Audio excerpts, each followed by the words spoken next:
जाता रहता जाए पिया ठीक से कमाई हो, कौनो सवात से न नजर लड़ाई हो। अपन ख्याल रखिए।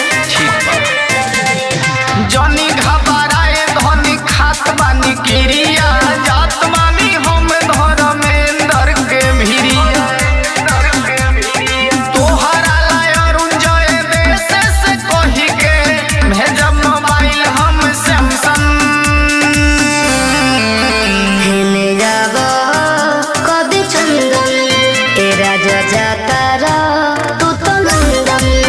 हेने जाबो कभी चंदन ए पिया जाता